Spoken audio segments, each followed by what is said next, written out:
sitting by the road, looking for a ride home. It was milepost 12, and I was all alone. Sun beating down on the back of my neck. Oh Lord, let me find a peaceful place to rest. I was too far from home, I gotta get back to Oregon. Too far to roam, trying to get back to Oregon.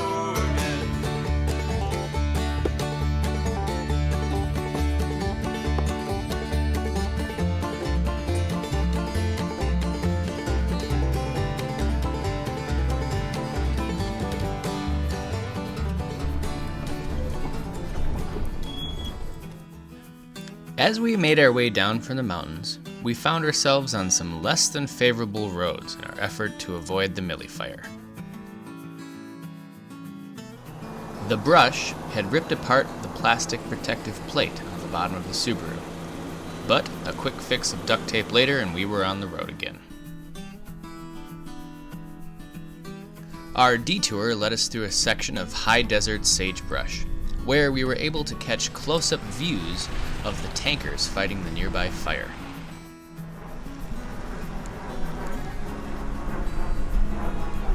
How far away from the fire line do you think we would be right now? Right now we're probably about 2.5 miles from the actual fire line. We're kind of skirting around it to the eastern side, taking some roads that are way off track for where we wanted to be, but a couple of the main arteries that we would have used, they've closed for the fire. And we're close enough that we're kind of right underneath the flight path of all the tankers that are dropping retardant on the fire. So every couple minutes we get a big jumbo jet flies over us pretty low. It's kind of cool. We just passed by a refugee camp of sorts. They've evacuated a good chunk of the town of Sisters, and that's the rodeo grounds outside of Sisters, and they're moving lots of folks in there temporarily. It's a safer distance from the fire. It also looks like they're staging a bunch of fire resources there. So we're entering Sisters now. So far, we've been hearing reports of between 600 and 1,200 people who have been evacuated from this town. So it's going to be interesting driving in through here. Typically this town is a quaint little kind of tourist trap, tons of little shops and markets and things like that type of place. So it'll be interesting to see how this evacuation and fires have been affecting that. Peeking up over the buildings here on our left, just see that smoke cloud. Oh, so close. Everybody else just kind of going about their business as though it's just another day. We're passing by the Forest Service headquarters here in Sisters, and I'm still seeing a number of their fire engines and stuff parked in here, which is actually fairly typical of fires like this. The local resources basically have reached their limit on what they can control and contain, so they bring in these teams from out of state, and then the local resources are kind of left to take care of any smaller incidents that might pop up in addition to the large incidents. So it's kind of funny, there's this huge fire burning outside of the town of Sisters, but there's probably not too many of the people who actually live and work firefighting in Sisters on that fire. Not as bad as I thought. Traffic was about normal and didn't seem like anything too crazy was going on. We climbed onto Green Ridge in hopes of a campsite for the evening, but with the impending eclipse, everything we stumbled upon was taken. So how many campsites have we tried to find so far? So far, we've tried, I want to say, 3 sites, kind of a couple different areas back in the mountains right by the Metolius River. So we checked out a few. They were full. So we're gonna drop down into the valley, where closer to the actual Metolius River. Finally, following a very overgrown road, we found an available site. So Jeff, what do you think about our campsite for the night? looks pretty impacted. This is the exact type of stuff you should not do with your campsites. But it looks so cool, Jeff. Nature looks cool. All on its own. Slightly disgruntled, we made camp for the night. I somehow, throughout this trip, I keep waking up every morning with rocks on top of my ground pad. And I have no idea how I managed to do that during the night. I've never had this problem before. But apparently, in my sleep, I'm somehow scooping up rocks onto my sleeping bed. It's the weirdest thing. Asa, how was your site selection? It was good. I wouldn't say it was the best. Wouldn't say it was the worst. But there was a pretty good lean to my hammock.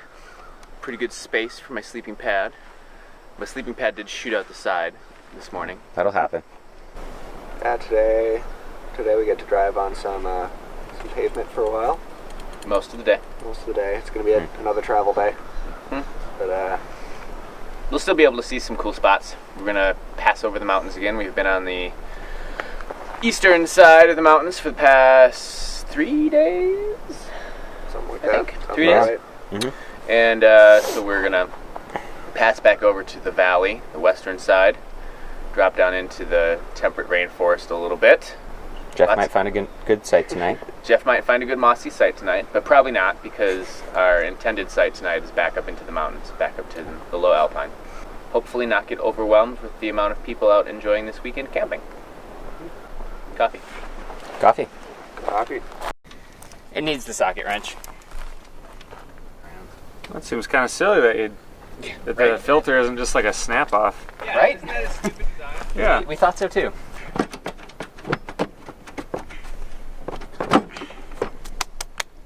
Getting better at this. No dust at all. That's clean. I don't even know why we did this. Today we've got a decent travel day. We're spending most of it on pavement, unfortunately. We're at, I believe, the longest section of our route, where the actual closest roads to the PCT are a highway. So we're going to make a few miles today, get up to an area in the valley, in the Willamette Valley. Should be good because I think we're going to get out of this smoke a little bit. Most of the prevailing winds have been out of the west. Yeah, I'm curious to see what our camp tonight's going to look like. It's a little bit of an out-of-the-way lake, but there may be some folks at it, some weekend campers. We'll see.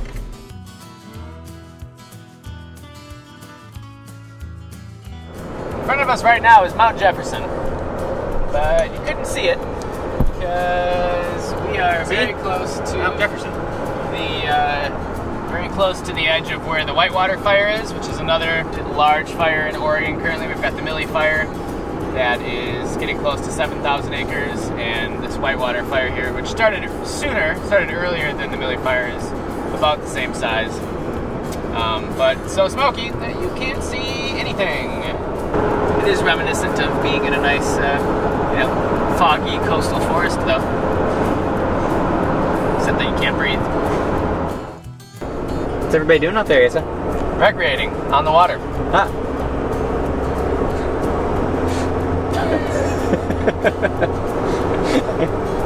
We're nearing the town of Detroit.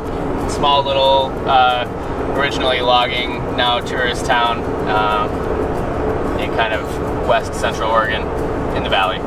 But they've got a big reservoir here, the Detroit Reservoir, and this is the first year in, I don't know, since I've lived in Oregon at least. So 5 years that it's actually filled all the way, which is pretty awesome because, for one, it provides a lot of downstream water for the Santiam River and other areas in the valley. And two, it's just a giant reservoir that lots of people like to recreate in and fish in and everything. And I remember last year it was down probably a good 100 feet, which in a reservoir of this size, it's a lot of water that was not melting off of the mountains to fill it up. So this year, because we had a good snow and rain year over here, it is actually completely full, which is really good for the local economy and ecosystem. We are currently in Detroit. They have Tesla parking here. Huh? Where are we going right now? To get ice and other necessities. Zip ties. Zip ties. Zip ties. Necessity. We're in Detroit right now. Detroit, Oregon. Not that Detroit. Yeah, not that Detroit. Unless Detroit, Oregon is the one that you think of when you hear that Detroit, and in which case we are in the other Detroit. Where are the keys, Jeff? Getting deep. Where are the keys, Jeff? Getting deep. Where are the keys? Where are the keys, Jeff? Hey, short adventure away. Why don't you use the spare key instead? Oh, hey, look at that. We should have let him crawl through. Yeah, you should let him crawl all the way through and then unlock it right before he gets through. Jeff, where were the keys? In the keyhole. Where? Is that where the keys No, belong? the place where you put keys.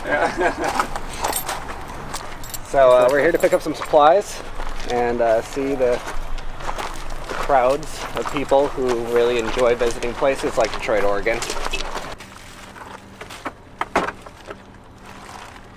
Are we going to try to find other set of articles that we were going to resupply with? Or we're going to zip ties? We found zip ties. You found zip ties? Found zip ties. Wow. Do they have zip ties here? I'm surprised. Last minutes, still Anything you need still for trail. works. No, I grabbed a couple sodas. Because that's the main thing I dream of on trail is a nice cold soda. Nice. Extra sugar. Yep. Yeah, so while we were driving along yesterday through that heavy kind of brush, we managed to rip up paneling on the side of the bottom of the car. We've been patch fixing it with duct tape, but with all the dust and everything, it does not hold that well. So now that we're in town, we finally managed to pick up some zip ties, and we're going to get a bit more of a secure hold on it. Bueno. That'll do. About 100 extra zip ties. We continued into the mountains again, where we hoped to view the solar eclipse the next morning. So we're on our first actual dirt road of the day. Cruising up out of the valley a little bit. Tonight we're aiming for Brighton Bush Lake, which is another spot where our route crosses the Pacific Crest Trail as well. It's also where we're going to be parting paths with Dustin, our friend who's hiking the PCT, and we've been supplying him with a ride around these fire closures. So he's going to be getting back onto the Pacific Crest Trail here at Brighton Bush Lake. And we're going to see how busy it is with the weekend and people camping. It is the first actual campground we're going to have stayed at.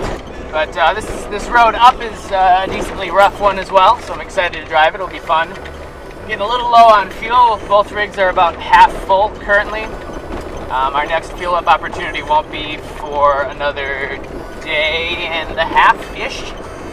We should be fine, considering we also have 10 gallons in jerry cans in the back. And I'm also kind of curious to see if we run into anybody who's attempted this road in a vehicle that is unable to actually drive it. So. We dreamt of a day when the man won't be around. He's got a heavy hand. We purposefully arranged the dates of our expedition to coincide with the solar eclipse that would be hitting Oregon, and hoped to camp at Brighton Bush Lake, which was right in the path of totality.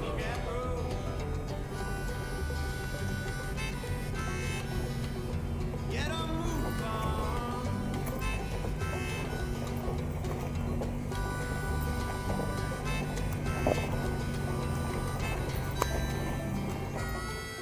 So we are at Brighton Bush Lake. Bit of a climb to get up here. We had to take the vehicle up some pretty serious roadage, but we made it and discovered a large population of other campers up here. We're kind of stuck to a parking lot right now because everybody else took all the good campsites. So we're going to set up dinner right here and then later on camp out in the woods somewhere. What is Jeff feeling right now? Jeff is feeling Dehydrated? mostly dehydrated, kind of hot. No, I'm kind of. It's a weird state right up here. Like I feel like we're like on an awkward edge between like solitude and crowds where we don't really have either world. So we're in like an awkward little middle ground that's just kind of put me on edge. How are you feeling, Andrew? I'm feeling pretty good. You know, we didn't really expect too much, just based on all the vehicles we saw heading up this way when we came in. Kind of thought things were going to be pretty full already. So we weren't really expecting much for our campsite for this evening. We could push on, but this feels like a good spot to be. For now, at least. Getting kind of late in the day, too. Yeah, getting kind of late. Our designated route, as we've planned it, goes through tribal land where we're not going to be able to camp at all. So we'd have to get through that before we could stop again. So this will do, and we have a nice little spot. We found a place to put the cars for a little bit, and they can stay here for the evening, and we'll just have to hike a little bit, just off the parking lot here to find a spot to camp for the night. After tomorrow, I will continue hiking to Canada, and so I have about another 600 miles to hike until I reach Canada, and so I have about another month of hiking still. Yeah, I'm definitely really looking forward to the North Cascades. I know the hike itself is a lot of 3,000 feet up, 4,000 feet down, 3,000 feet up, so it's strenuous, but it's beautiful country, So really I'm just trying to get there in time before the snow falls, because it would be a bummer to get there within 10 miles of the finish and to have 3 feet of snowfall, and then I can't finish. And so I'm just trying to finish in time before the snow falls. We enjoyed the company of some of our fellow campers as we waited for the cosmic event of the morning.